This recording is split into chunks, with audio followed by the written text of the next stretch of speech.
Okay, so what is this? Neighborhood Radio Communications Response Guide. All right. Response guide. All right. Everybody see that? Okay. Yep. All right. So, and the PowerPoint doesn't click on my mouse like a normal time. I have to use my roller. So sometimes my finger goes faster and it goes too fast. But anyway, just like that. All right. All right. So is that right? Okay. So we're starting off pre-disaster preparations. Number one is building a personal radio response Go kit. And I'm sure everybody on here tonight has a Go kit. I know you guys do. So prepare now to provide emergency communications to support your neighborhood after a disaster, excuse me, by building a radio response Go kit. Your kit should contain the following items: radio. Mark your radio with your name, your cell phone number, your FCC call sign. If you have additional radios and you're going to loan them out, mark each of those radios with your information, and so you can get them back.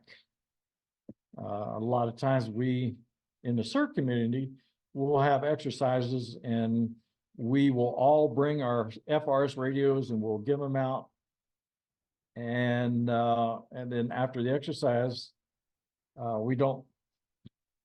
The person has borrowed a radio, doesn't know who it actually belongs to. So kind of mark your radios up so they're your item. Of course, we need to have extra batteries, have a notepad, pens, pencils, and it's all important radio manufacturer manual. Your radio manual is always good to have. The next thing in the under this in the pre-disaster prep area, waterproof radio cover. If your radio is not waterproof, I've seen some folks put them in a baggie, one of those little sandwich baggie things or whatever to keep the water off. Still able to use a radio. So a clear plastic bag and a rubber band will work. Matter of fact, I had a guy tell me that for this winter in my Christmas lights. They kept going off and they said, well, put a plastic bag and rubber band around to keep the water out and it won't trip your GFI switches. When in operation, cover the radio with a bag and wrap the rubber band around your wrist to secure it. Flashlights. We've all got these. We even got headlamps on our helmets, or so to speak, or that we can put on our forehead, I'm sure. Extra batteries for that as well.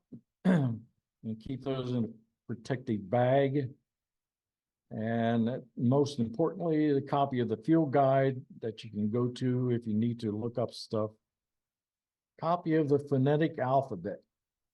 That's something that we all need to start working on. Is maybe that's an exercise we should do, is kind of do an exercise of spelling a message out phonetically.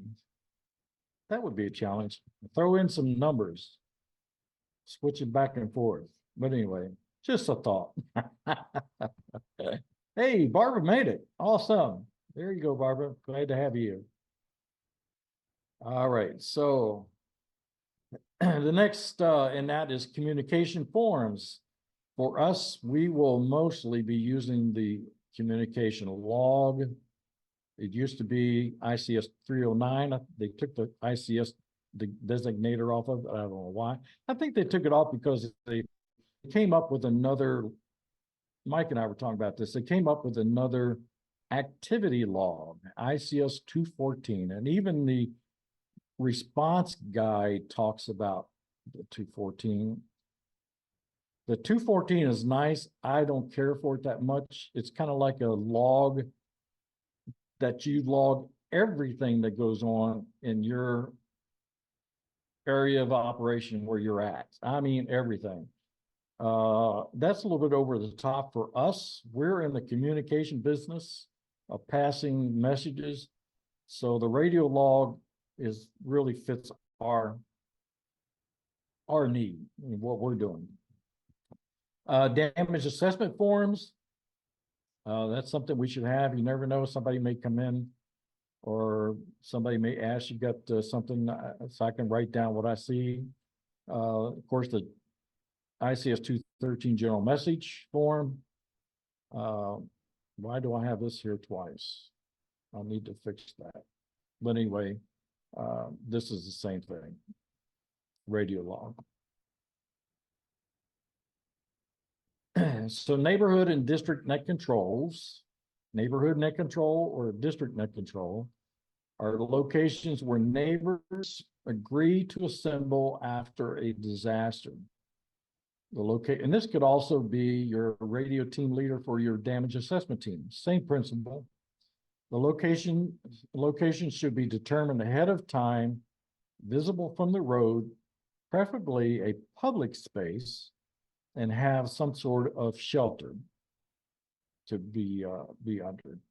After a major disaster, neighborhood field teams, which could be either a damage assessment team or a medical team or a chainsaw team or a tow team, whatever team your neighborhood may put together, they all come under the umbrella of field teams. Neighborhood field team members will self-activate by reporting to their pre-designated neighborhood rally locations with their personal radio response go kit that we just talked about putting together. Upon arrival, members will report in to their net control, whether that would be the radio team leader for a damage assessment team or a medical team or light search and rescue, whatever the neighborhood may have, or the neighborhood ham, or the district net control for an assignment, and to the radio team leader for a radio if they need one, they don't have one. And say the radio team leader, they keep all the, I think if Friendly, do you guys do the radios, do they have them already or do they come and check them out for an event? Most of them have them, but we do have a few to check out, both Okay. FRS and GMRS. If they come to the, or make arrangements ahead of time, they can check them out. Okay, so if they need to check it out, that's what this is here about, where you go to the radio team leader to check out a radio if you don't have one. And then the radio team leader should inform field team members of the channel that they should be on if they don't know it. And also the alternate channel if they have to go, so that the alternate channel doesn't have to be broadcast over the air that everybody's switching to. Because that defeats the purpose of going to an alternate channel if everybody in the world knows that, hey, you're going to go to this channel. So preparing for radio communication, the field teams will begin by assessing damage and communicate findings to the radio team leader, which in turn will pass along the message to the neighborhood ham via family radio service radios. The neighborhood ham will report to the district net control via the designated district UHF frequency, and the district net in turn will pass on to the district reports to the city EOC via the designated VHF freq that has been set up. And so your net control staffing. This is something that we all need to work on. Well, yeah, we need to work on that and make sure that we try to get that. And it is tough to get volunteers. So ideally, preferably 3 people for a net control. Individuals should be needed to staff a neighborhood net or a district net. And so the guide says that the following positions are recommended for the neighborhood net control staffing. They listed a net control team leader, a radio team leader, and a scribe. This is going to be changed to recorder. FEMA changed it to recorder, so we're going to change it to recorder. So you might say, well, what is the difference between the net control team leader and radio team leader? I guess the best way to explain this is that the net control team leader is really not on the radio talking. That person is more overseeing the whole function of the net control operation, talking to people that may be coming in, going out, making sure that they got forms, making sure they got whatever they need to actually run the net control for either the neighborhood or the district. The radio team leader is the one that's actually on the radios, either talking to the neighborhood hams or talking to, well, this is neighborhood net control, or talking to other folks on that. As for district nets, the district nets are, well, the same thing for neighborhood nets. They're talking down on one radio and they're talking up on a different radio. So it would be good that the neighborhood ham and the district net would have two radio operators, one talking on one radio, one talking on the other radio, so that there's no dead air time or needs are not being met. So that's where it's good to try to find volunteers to come in. As for an example, for Northeast District Net Control, we have 4 people. We have a radio person that talks to the EOC, and that person has a recorder. And then there's myself talking to the district hams, and I have a recorder with me as well. So there's 4 for the district, Northeast District Net. But anyway, these are things that to try to strive for, to actually solidify some people to volunteer for those slots. But anyway, I kind of beat that horse to death. All right. A suite of communication equipment is needed to stock a net control, and table 2.1 identifies ham, FRS, and other general communication equipment needed to support a net control operations. So table 2.1 for neighborhood or district net control communication equipment. You have your ham radio with antenna, could be a roof antenna preferred, doesn't have to be, but it could be. Could be like what I've got behind me. I got my pipe and a mag mount. Batteries, power supply, the radio manual, FRS, your at least 2 radios for the net control, additional radios with loan out if you need, extra batteries, manuals, and also a list of channel numbers that are programmed for the different areas.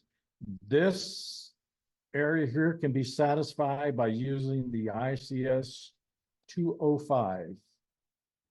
ICS 205, and that is listed in the back of the response guide. You could use that. Some other equipment would be headsets, microphones, and it lists solar panels for charging the batteries, your lighting, headlamps, antennas, and other things that they have here. Andy, we got a question from Jerry. Yeah. Hey, Jerry. Yeah. So I was wondering if you wanted to add somewhere the fact that when we say FRS, we can also use GMRS there. Yes, good call. What I'll do is, as I'm going through, I will put a slant and put GMRS here as well. Yes, thank you. Yeah, I need to, wherever there's FRS, I need to make sure that I put a / with a with GMRS as well. Thanks. Yep. Okay, recommended net control materials in addition to communication equipment. A net control will need a variety of materials to support response. The following list identifies administrative supplies needed to support operations at a net control. Making time now to collect and store the following materials in advance of an incident is very important. Do it now instead of trying to do it last minute. Notepads, message pads, pencils, highlighters, pens, clock, gotta have a clock. A whiteboard if you can get one. So there you go, see a whiteboard with markers or some kind of cork board with tacks. This volunteer sign in, sign out sheet. For us, I don't think this would come into play. We could, I mean, it could be a possibility to where, I mean, it's probably good to maybe have on hand, but maybe Friendly would have something where if they are out, say they're at the reservoir and they've set up there, and some people off the street come in and say, "How can I help?" Yeah. And Thea says, how about if you just sit down here, take this pen, and whatever you hear comes over this radio, write it down on this piece of paper, and so we can, you know, that way. So there, maybe you would use this form to fill out their names, so you have their information for being a volunteer. Stuff like it. Yes, Thea. Yes, thank you. We've been using that particularly with our Eugene MCOM exercises so that Yeah. we know who's showed up and who we send out to, you know, damage assessment, and then make sure that they sign out when they come back, so that we, Right. so everybody's accountable, the regular Right. procedure. And I have to credit Lena with being very particular about following that protocol. And so we try to do that most of the time. Thank you. This is really good. Yeah, it's I think some applications it is needed. As for maybe Jerry, if Jerry is at his house and he's there, set up there in Santa Clara, or if I'm up at North Kinsey and we're all set up there, more than likely we will not get volunteers to come into us right there at our location. But yes, for you guys, yes. And very important, if you do get volunteers, you keep track of them so that whoever goes out to do something, they come back, because we don't need any more victims to take our time to find them. Thanks. Okay. Continuing on with recommended net control materials, copies of the field guide for teams, copies for runners of the field guides. If they have runners, hey, you never know. You may have a radio team leader for a damage assessment team and they cannot communicate with anybody. So they may have to send their team members with the messages to somewhere. So now they have become runners, either walking or bicycle or something, some kind of way to take those messages to get them in. Expandable. A quick question, Andy. Yep. So I was just noticing, I've got the book following along here. Both the runner field guide and the field team guides are part of the response guide. Are they Yes. published separately anywhere? And do we need to have separated copies of like the runner field guide or the field team guides available for folks? Well, that's a good question. That's something probably we should look into. They're all part of the resource response guide. And I guess they have it to where it's all together as one instead of making separate copies. But as to separate those out, like the field team guides, information that could be separated out for damage assessment team, radio team leaders maybe as their portion that pertains to them. Runner guides, sometimes, usually the runners fall under like an incident command post, to where they just don't have comms, and they need to tell this group down here to do this or this, and so they'll use runners.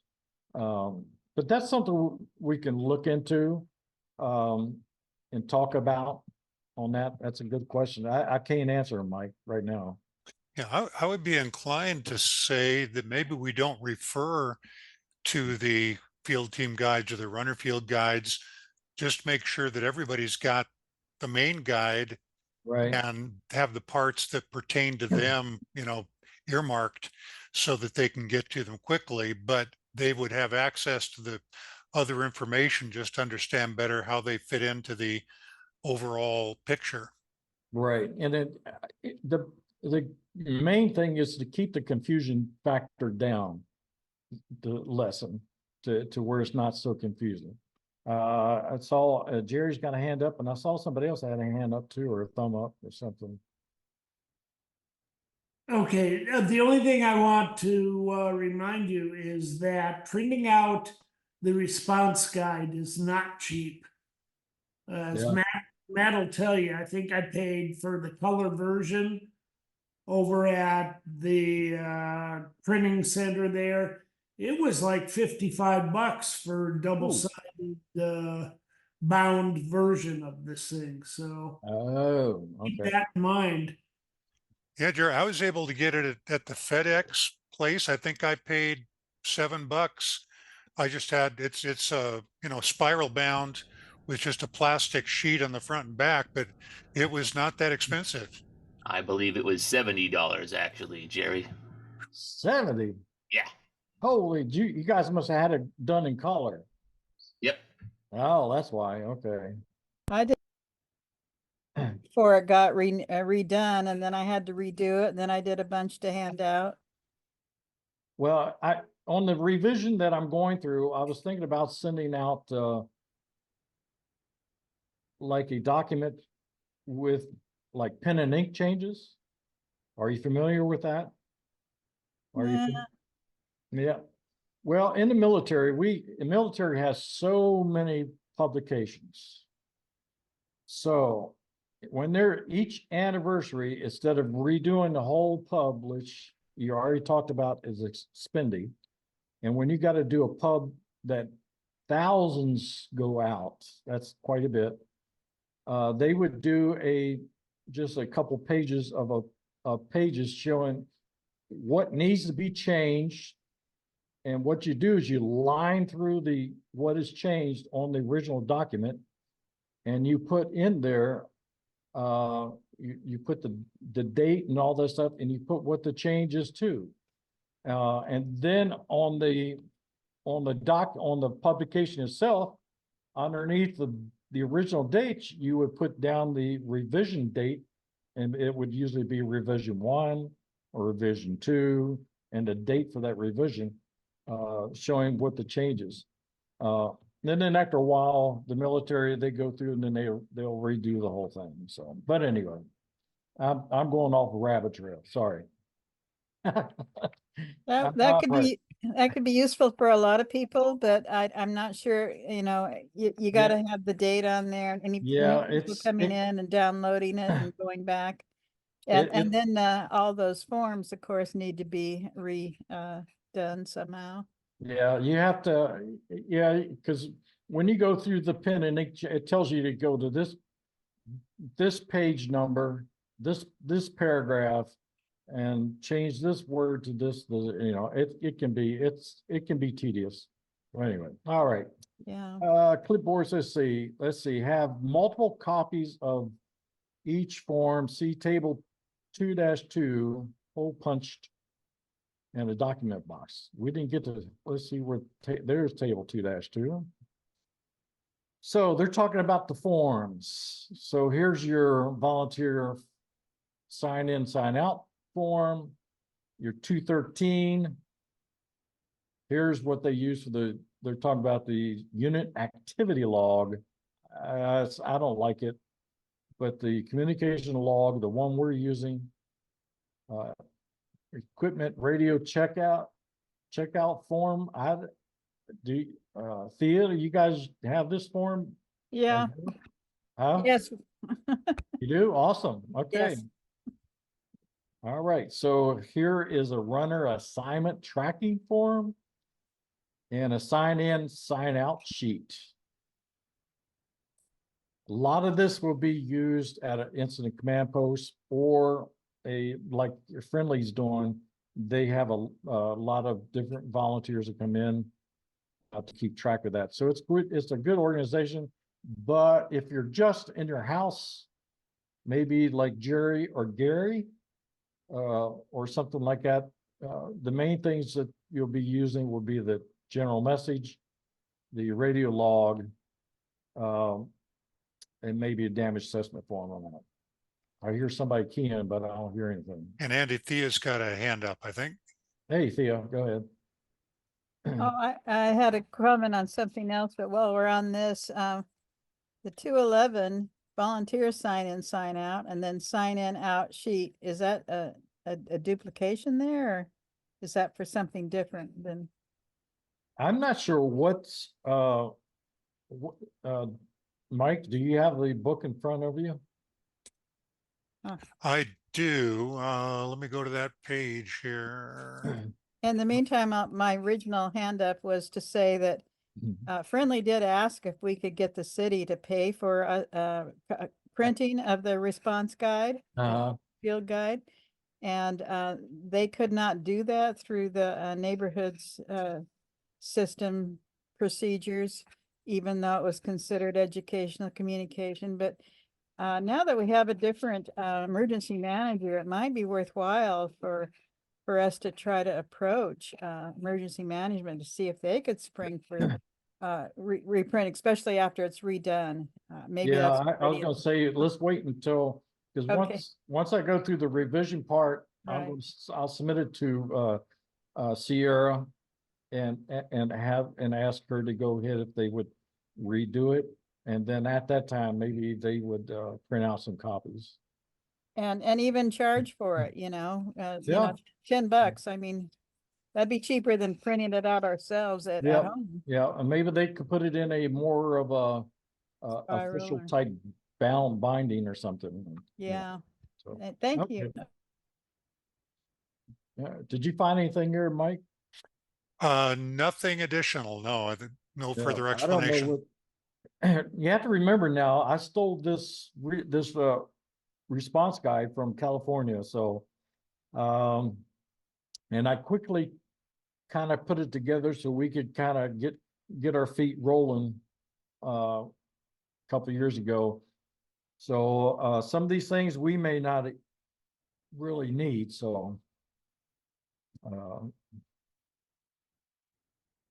so now the guide goes to two-way radios. This section describes 4 types of radios, the pros and cons of each.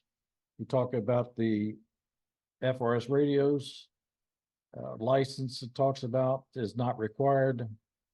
2 watts for channels 1 through 7 and 15 through 22. And then they talks about if you need to communicate, if you need to communicate in your immediate neighborhood, 1 block away, radius, FRS is a good choice to have.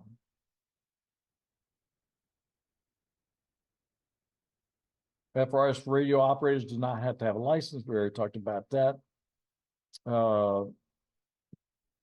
It says FRS radios should use tactical call signs. Example would be search and rescue 2 or medical 1 or damage a DAT 1 or DAT 2. Signed by, it says here, signed by the district net control or the radio team leader. So it should be these tactical call signs should be handled at the lowest level. I would think that would be, well, your district net needs to know what the call signs are, especially if they're calling the neighborhood hams.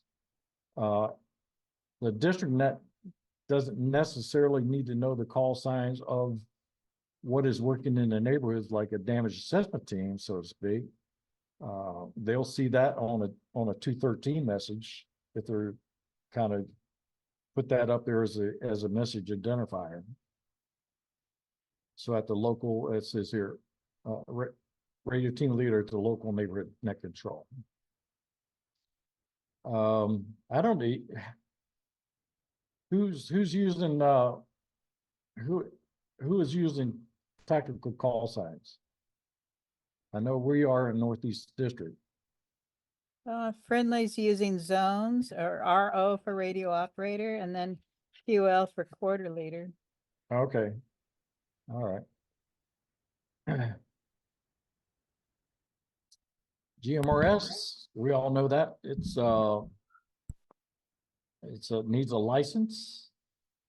And they share the channels, 22 channels of the FRS radio. They can operate on a higher power, except for channels 8 through 14, where both radios are 5 watts, half watts. Now, I was under the understanding that GMRS could not go to 8 through 14. Is Charlie still here? He knows GMRS pretty well. Yeah, I thought we could. Oh, maybe I'm mistaken then. Hi, Nancy. I see you. You're muted there. There you go. I have a question about the channels 1 to 7. In my GMRS booklet, and it's proven to me during operations when we've done testing that channels 1 to 7 stay at low power on my GMRS. I cannot change it because of the government. The radio won't allow it to change. Yes, So- your GMRS radio automatically goes to 2 watts. Right. And Yes, so this is kind of misleading when I see it says GMRS can operate at a higher level, except because it really can't on 1 through 7. I No, I can't got go any you. higher than that 2 watts. So it's just a strange wording. It's misleading. I got you. And they can operate at a higher level on their GMRS channels. So maybe I need to work on this one a little bit. It could be a little confusing. Plus, I got an extra space right here. There's too many Charlie's spaces. back if you want to ask him again. What's that? Charlie's here again. Oh, I think we answered that. Thanks, Charlie. My question, Charlie, was, can GMRS actually go to half watts on channels 8 through 14? You're muted.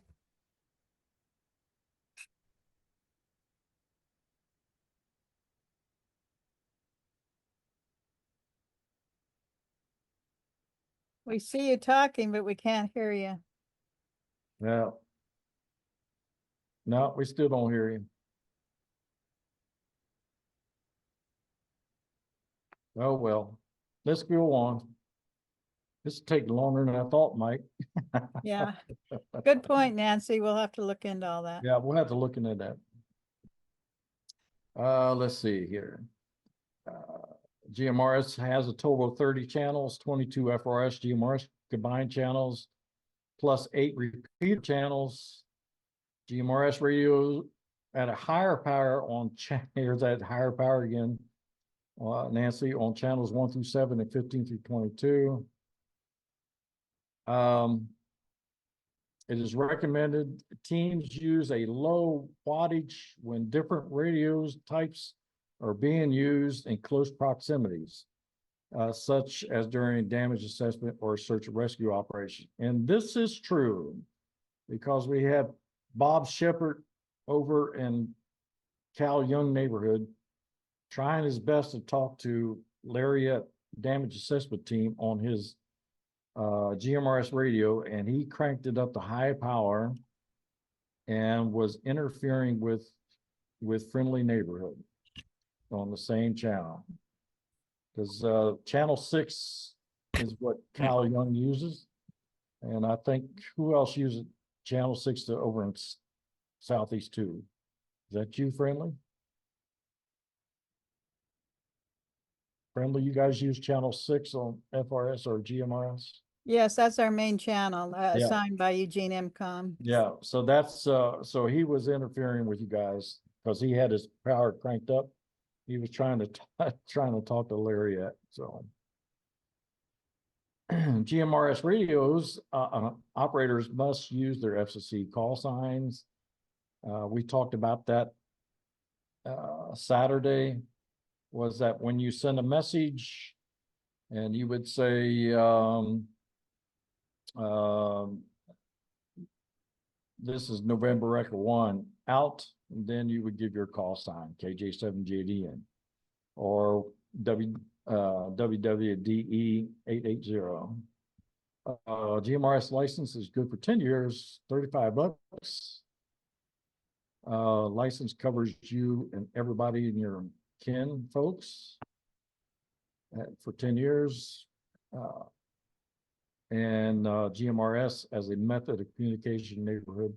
Net control should try to use GMRS users possess a valid, make sure they have a valid GMRS license. And Andy, I think Jerry's got a question. All right, Jerry, hang on a minute. Let me go back to one moment there, Jerry.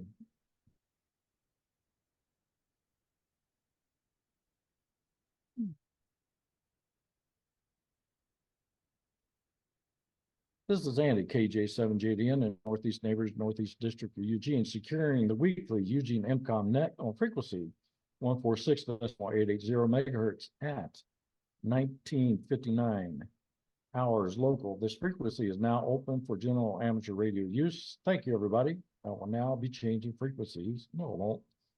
You have a good evening. This is Andy, KJ7JDN, clear. Okay, sorry about that. Okay, Jerry. Where'd you go? Where'd you go, Jerry? You're muted. There we go. There we go. Got it. So I have a Wouxun and mine does 5 watts on channels 1 through 7. I verified it in the manual. Does it automatic? It stays 5. It doesn't drop down to 2? Nope, it says 5 watts. Oh. No. I guess I should get my manual out and read what my Baofeng says, but okay.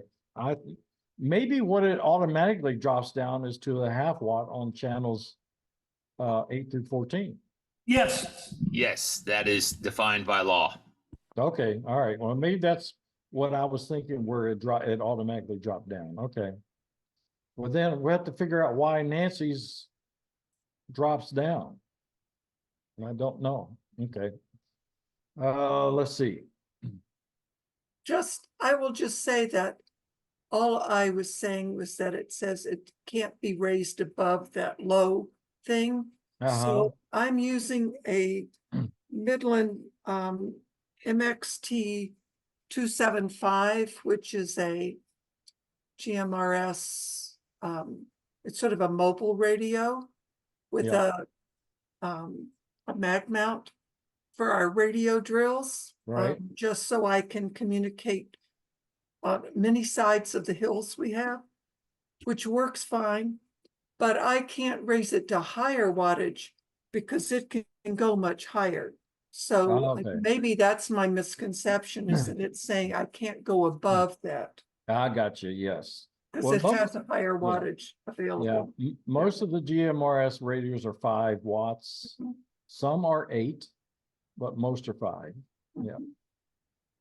My Thank you. yeah, no, it's not. It's a 5 watt. Yeah, and they're defined by, I've got the, if you go online, there's a Yeah. table here Yeah, and it specifies what you can do. yeah.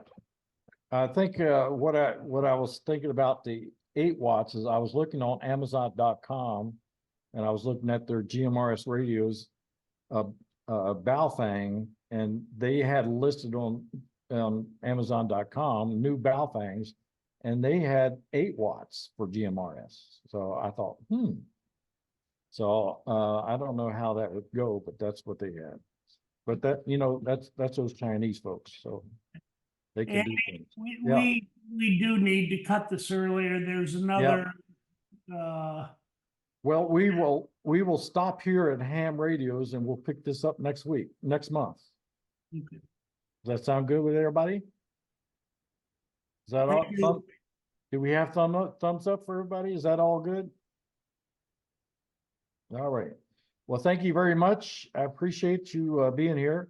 And it is 8:03 and I know there's another net starting. So have a good evening and thanks for showing up, and we will pick up next month for Ham Radios. Good night.